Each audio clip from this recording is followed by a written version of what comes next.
جس طرح پورے سال کا جو سردار ہوتا ہے وہ رمضان کریم کا مہینہ ہے، تو بالکل اسی طرح پورے ہفتے کا سردار وہ جمعۃ المبارک ہے۔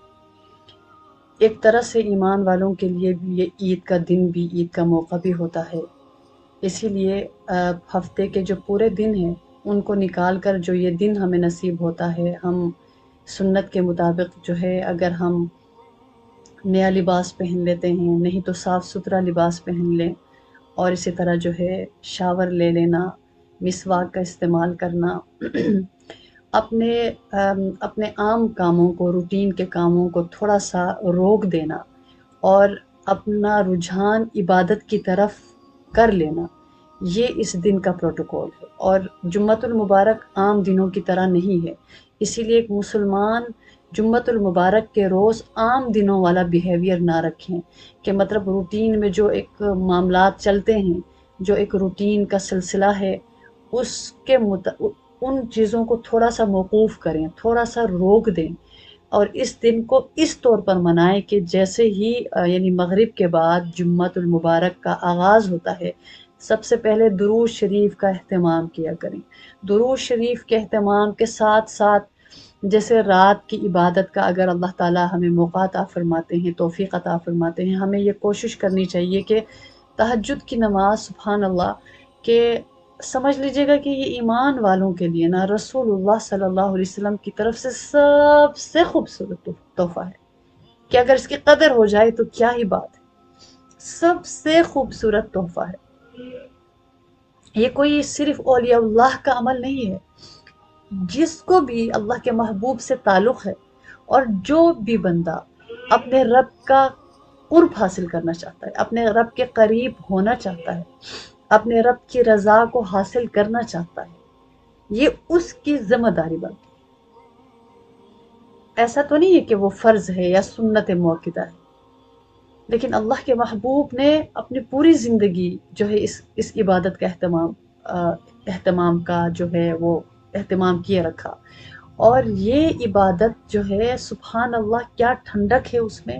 اور کیا بہار ہے اس میں، اور کیا قرار ہے اس میں، اور لطف آ جاتا ہے اور مزہ دوبالا ہو جاتا ہے جب اس کی رکعات میں جن کو قرآن عظیم الشان کا زیادہ سارا حصہ یاد ہو اور وہ تلاوت کریں، جو حافظات بچیاں ہوتی ہیں، جن کو ایک ہوتا ہے کہ قرآن پاک ہمارا پکا نہیں ہوتا، ٹائم نہیں دے پاتے، تو کسی بھی دعا کو اگر ہم مطلب رکھنا چاہتے ہیں کہ وہ ہمیں یاد رہ جائے، یا قرآن عظیم الشان کی کوئی صورت ہے، یا اسی طرح جو پورے قرآن کی حافظات ہوتی ہیں، ان کو یہ چاہیے کہ وہ تہجد کی نمازوں میں تلاوت زیادہ سے زیادہ کیا کریں۔ ایک رکعت میں جیسے دیکھیے اللہ پاک کے نیک بندوں کا معمول تھا کہ مطلب آج اگر ہم بات کریں نا ہمیں یقین نہیں آئے گا کہ وہ اس قدر رات کی عبادات میں قرآن عظیم الشان سے ان کا تعلق ہوتا تھا، اور ظاہر عبادت کا مطلب یہ تلاوت ہے، یعنی اگر ہم کوئی بھی نماز پڑھتے ہیں تو اس کے اندر تلاوت لازمی ہے، تو جس کو جتنا قرآن عظیم الشان یاد ہوگا وہ اتنی ہی تلاوت جو ہے وہ اس کا اہتمام کر سکتا ہے۔ تو اسی طرح جیسے سورہ کہف کی فضیلت کے بارے میں پتہ ہے ہمیں، تو جیسے ہی یعنی مغرب کے عصر کا ٹائم داخل ہو جائے اور مغرب کے ٹائم سے جو ہے وہ سمجھ لیجیے گا کہ اگلا دن کا آغاز ہوتا ہے، تو اس رات کی عبادت کا تعلق بھی جمعۃ المبارک کے دن کے ساتھ ہے۔ تو جو کوئی جس کے دن کی روٹین ذرا ٹف ہو دیگر اذکار کی وجہ سے، عبادات کی وجہ سے، تو ان لوگوں کو چاہیے کہ سورہ کہف یاد ہو جائے تو کیا ہی بات ہے، رات کی عبادت میں جو حافظات ہوتی ہیں، تہجد کی 2 رکعات میں سورہ کہف کو پڑھ لیں، تو تہجد کی نماز کا لطف بھی، اور سورہ کہف کی جو ایک اس کی فضیلت ہے کہ وہ بھی حاصل ہو جائے، اور کہ نماز کے اندر زیادہ سے زیادہ قیام کا موقع بھی اس کو ملے، اور پھر اس کے اندر جو غور و فکر اور جو ایک کنیکشن بنتا ہے اللہ تعالیٰ کے ساتھ، سبحان اللہ، ورنہ تو ہمارا یہی حال ہے نا کہ یہ نماز سے دوڑ کے پھر وہ کام کرنا ہے، وہ نماز سے پھر دوڑ کے وہ کام کرنا ہے۔ ہماری مصروفیات، ہماری زندگی اس طرح ہوتی ہیں، مائیں ہوتی ہیں جن کے چھوٹے چھوٹے بچے ہوتے ہیں، گھر کی ذمہ داریاں ہیں، ان کے گھر میں بیمار ہوتے ہیں، تو کوئی نہ کوئی ایسا وقت اپنے لیے نکال لینا چاہیے جس میں صرف وہ اور اس کا پروردگار ہو، تیسرا کوئی نہ ہو۔ یہ ساری سرگوشیاں، یہ راز و نیاز، یہ دکھڑا، اپنی لمبی داستان، یہ بندہ اس وقت سنا سکتا ہے، کیونکہ جب بھی کوئی بندہ کسی سے بات کرتا ہے نا، اگر دو تین لوگ ہیں تو ان کو دیکھتا ہے کہ بھائی اب میں جو اپنا موضوع بیان کرنے جا رہا ہوں، یا میں اب کوئی شیئرنگ کر رہا ہوں یا میں کر رہی ہوں، تو کہیں ایسا نہ ہو کہ دوسرے لوگوں میں ان میں کوئی دلچسپی نہ ہو اور ان کو بوریت ہو کہ جی ہم نے بھی اپنی بات کرنی تھی، یہ کب اپنی بات ختم کریں۔ یا کسی ایک بندے سے بھی کرے نا بندہ، وہ پھر کئی دفعہ اگر آپ نے کوئی غلطی شیئر کریں، کوئی ایسی بات ہو، کوئی ایسا مسئلہ ہو، تو ہزار دفعہ تمہید باندھتا ہے کہ نہیں نہیں میرا مطلب یہ ہے، میرا مطلب یوں نہیں ہے، اصل میں یہ ایسا ہے، اصل میں یوں ہے، ایسی بھی بات نہیں ہے۔ جیسے بعض دفعہ گھریلو مسائل ہوتے ہیں تو وہ بہت پریشان خواتین ہوتی ہیں، ہمیں ان کی سمجھ بھی آتی ہے کہ وہ کیا کہنا چاہتی ہیں، لیکن وہ کئی دفعہ مطلب ہاف سے زیادہ باتوں کو کھولتی ہی نہیں، اور اگر کھول بھی دینا وہ کہتے ہیں نہیں نہیں ہم یہ نہیں چاہ رہے، اصل میں بس یہ کہ ہم صرف بتانا چاہ رہے ہیں کہ اس کا حل نکلے یہ وہ۔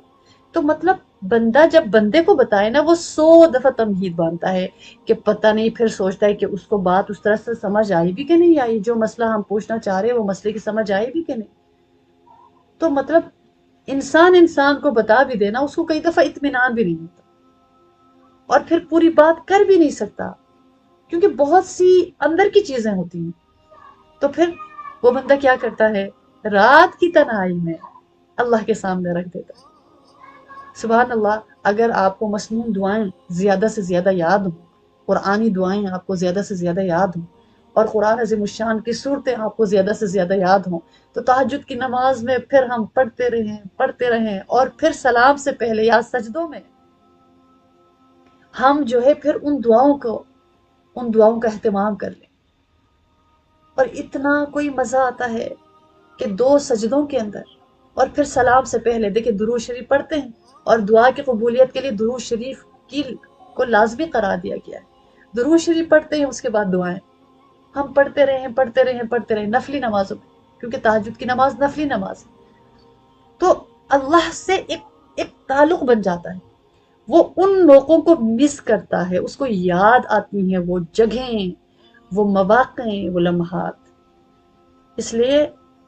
ہم اپنی روٹین اس طور پر سیٹ کریں، کیونکہ ہم رمضان کریم سے ایک دم سے نکل کر آئیں گے۔ جیسے کوئی بیمار ہوتا ہے نا، اس کو کہا جاتا ہے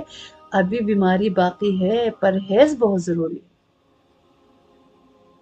چھوٹا سا بچہ دنیا میں آتا ہے، اس کو لپیٹ لپیٹ کے رکھتے ہیں کہ نہیں یہ ابھی دنیا میں آیا ہے، ہمیں تو گرمی لگتی ہے، اس کو نہیں لگتی، ابھی یہ چھوٹا بچہ ہے۔ اگر کوئی چھوٹی سی کلی بھی نکلے، اس کو اللہ تعالیٰ ڈھام دیتے ہیں پتوں کے اندر کہ یہ کلی ہے، یہ نازک ہے، اس کو یہ تھپیڑے جو ہے اس سے برداشت نہیں ہوتے۔ اسی طرح اگر جیسے کوئی بھی درخت پہ پھول نکلتے ہیں موسم بہار میں، تو جب تیز آندھی آئے تو کیا حال ہو جاتا ہے، اور اگر وہ پھل لگ جائے اور مضبوط ہو پھل، تو اتنی جلدی ان کے اوپر اثر نہیں ہوتا، یا تنا ہے مضبوط ہے اثر نہیں ہوتا۔